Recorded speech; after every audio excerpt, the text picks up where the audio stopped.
Hey man, say man, what's good YouTube? It's your boy Quest the Plug man. I'm back into the Banker man. Today we got how great was Larry Bird's prime. This is a scatter type video, but it ain't the usual I watch. It ain't the LeBron versus Jordan type video. Just a cool little Larry Bird video, so we can finally see how good his prime really was. Cause honestly, I don't think we understand how good his prime. Bro won 3 MVPs in a row. But before we get into it, make sure y'all like, comment what y'all want to see next, subscribe. Let's get into it. Larry Bird is fast becoming one of the most divisive characters in basketball history, with some recognizing Bird as the greatest player of all time, while some have him dropping out of the top 10 altogether. Yeah, if you don't got Larry Bird top 10, you don't know basketball. I ain't gonna lie. If he not top 5, I'll give you a pass. But if he not top 10, come on, bro. You just don't know basketball. You just didn't watch enough Bird. One of those, either one of those. Recent years, amid the rise of this current crop of NBA talent, coupled with mounting narratives of the alleged, I ain't gonna lie, bro. Really hate the modern NBA so much, bro. A lot of y'all do. crop of NBA talent, coupled with mounting narratives of the alleged physical inferiority of other Oh my eras. God. Oh, well, you know, he was being guarded by plumbers and firemen. And Larry Bird present. Nah, saying it on TV is crazy. Oh, well, you know, he was being guarded by plumbers and firemen. And Larry Bird presents a major dilemma, which is on the rise as of late across the board in all of the major sports. How do you weigh different eras? How can you cross-compare different players who might have existed decades apart from one another? That's the hardest thing, bro. Like when you comparing players, it's like, how do you compare by era?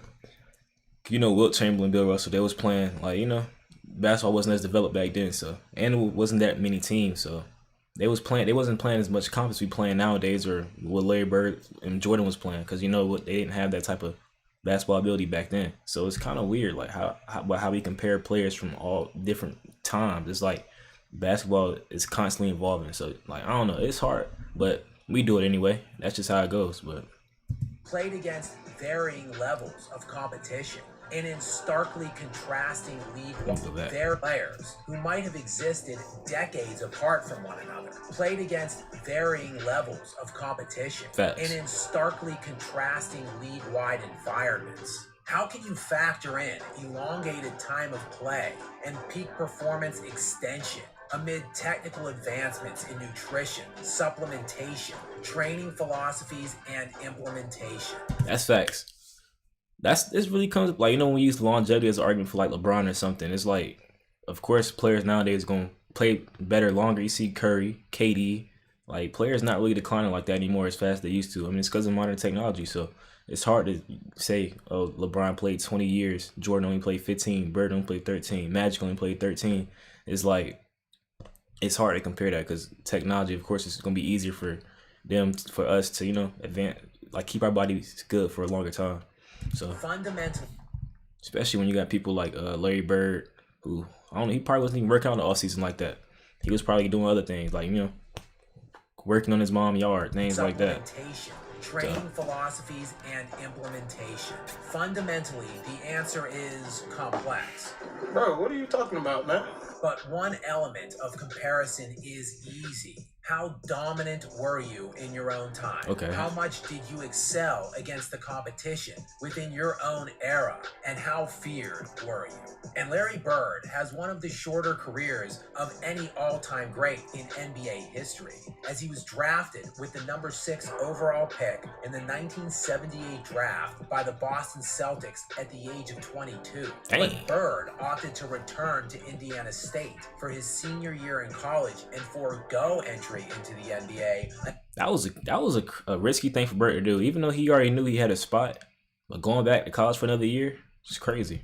State for his senior year in college and forego entry into the NBA until the following 1979 season at the age of 23. Dang. And on November 15th, Got drafted 1988, just 6 games into the season, Bird would be diagnosed with debilitating bone spurs on both Achilles. Dang. That would require immediate season-ending surgery. Man, the amount of pain Bird had to go through his career, the amount of injuries. In fact, bro still put up this kind of career. It's insane, bro. And that's why I respect Bird so much even more now. Seeing what he had to go through, what he was doing before games, during games, like trying to get his body right to play. The mental toughness that he had, bro, will never be seen again. And at the age of 32, Bird would miss that entire season and postseason, leaving many to speculate that Bird's career was over. And years later, Larry himself admitted he should have retired following the Achilles surgery. Dang. However, the next season, at the age of 33, Bird returned and played 75 of a possible 82 games while averaging 24 points, 10 rebounds, and 8 assists per game in 39 minutes a night. Load management be damned.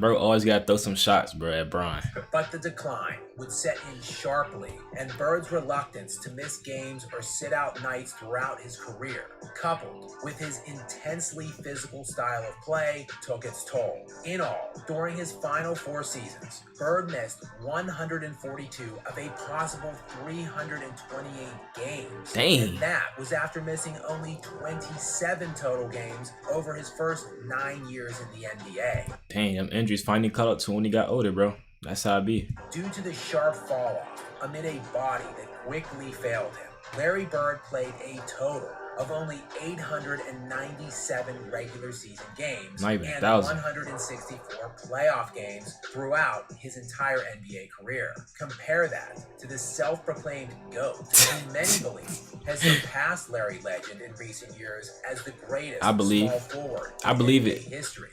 That one right there made me the greatest player of all time. LeBron James. James has played to date in 1,703 combined regular season. If y'all know, today he finally passed Kareem. Well, yesterday, I think last night, he finally had passed Kareem in minutes played of all time. So that boy LeBron got hella mileage on his body, bro. Playoff games. Nearly 700 more total games than Larry Bird played. And LeBron is moving on to season number 21 and counting.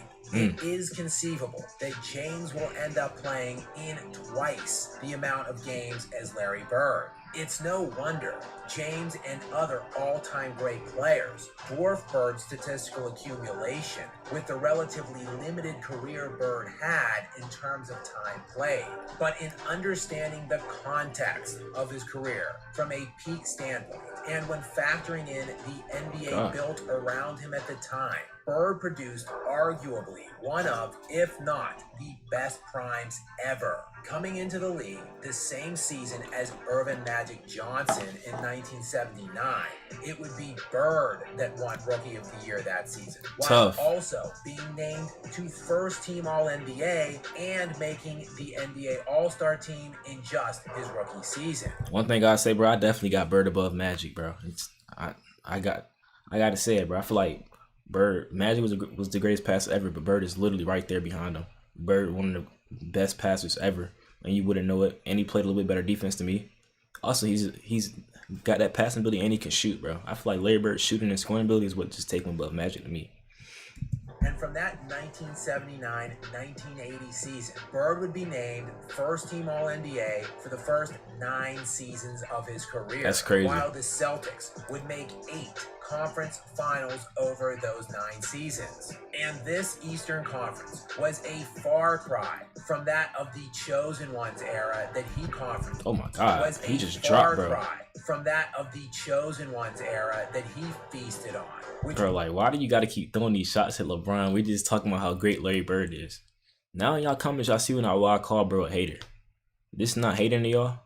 This is him exposing media propaganda. Like, bro, one of the historically weakest conferences ever. But the Eastern Conference of the 1980s was the power conference. This decade saw one of the greatest teams in NBA history in that conference. The 1983 Moses Malone and Julius Erving-led Philadelphia 76ers. It had the Bad Boys Pistons, the Dominique Wilkins Atlanta Hawks, a perennial 50-win Milwaukee Bucks team, and Michael Jordan.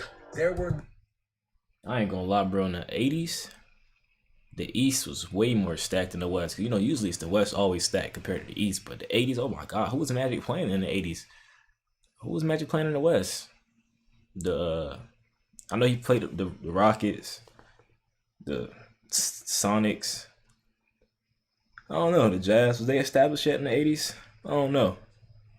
No easy series in the Eastern Conference playoffs during the decade of the 1980s. Yet Larry Bird found his way to 5 NBA Finals over the first 9 years of his career. And his reward for battling through the gauntlet of those stacked Eastern Conference playoff fields was meeting one of the greatest teams ever assembled in the NBA Finals from the Western Conference. The Celtics and Larry Bird had the misfortune of running up against the LA Lakers in 3 NBA Finals. Yeah, that's a tough team to beat. Arguably 2 top 5 players ever, Magic Johnson and Kareem Abdul-Jabbar. A team that also had top 50 all-time player and perennial all-star James Worthy as a third option. Yeah, Bird lost to that team twice in the NBA Finals for his only 2 finals losses. But he also beat that team and so beat the Hakeem Olajuwon Rockets in another NBA Finals. The accumulated number of elite, high-end opponents Bird faced throughout his 9-year run puts him in the running of having acquired some of the most difficult rings in league history. But this should come as no surprise. Oh yeah, Kobe definitely had probably him and Shaq probably had the most difficult paths to NBA championships for sure.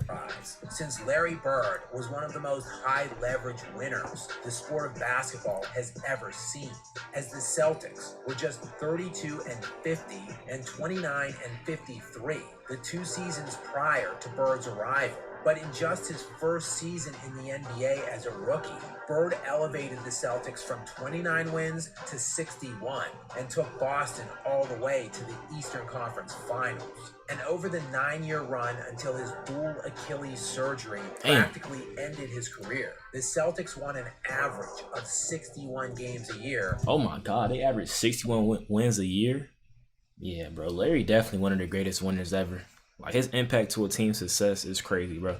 His first season on the Celtics, the year before, I think they had 25 wins, something like that. Next year, they get 60 wins instantly. His impact is crazy, bro. And never won fewer than 57. During that 9-year prime, beginning in his rookie season at the age of 23, and running until his double Achilles surgery at 32, Bird averaged 25 points, 10 rebounds, 6 assists, and 2 steals per game, while shooting 50% from the field, 38% from the three-point line, and 88% from the free throw.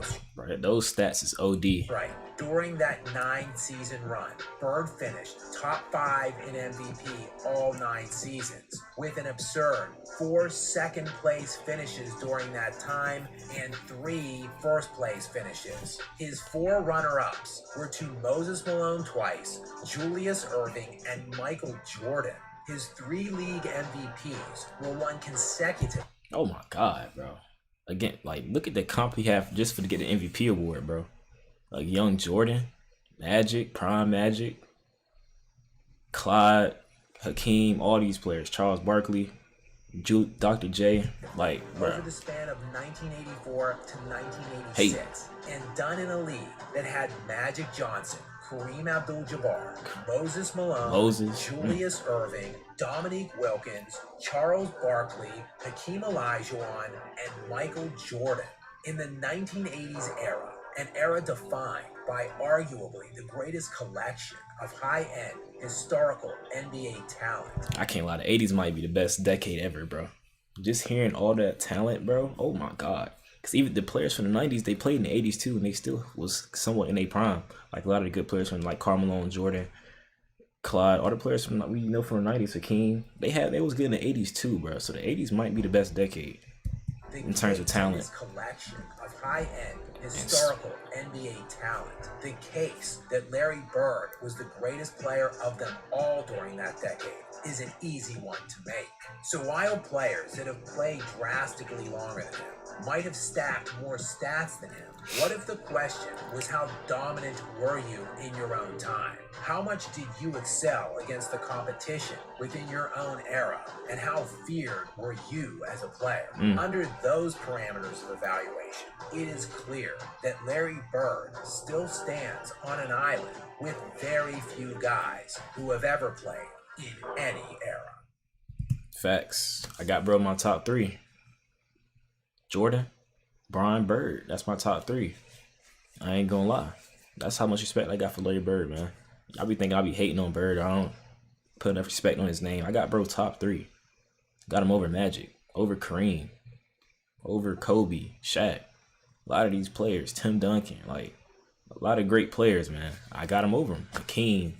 But that just goes to show how great Bird is and how me doing my research, bro, locking in, seeing how good he actually was. Like, bro, thank God I started YouTube because I wouldn't have never thought to go back to watch Larry Bird. It wasn't for y'all in the comments telling me to go watch Bird and figure out what you've been missing out on. But yeah, make sure y'all like, comment, subscribe, man. Let me know in the comments what you want to see next. I'm out.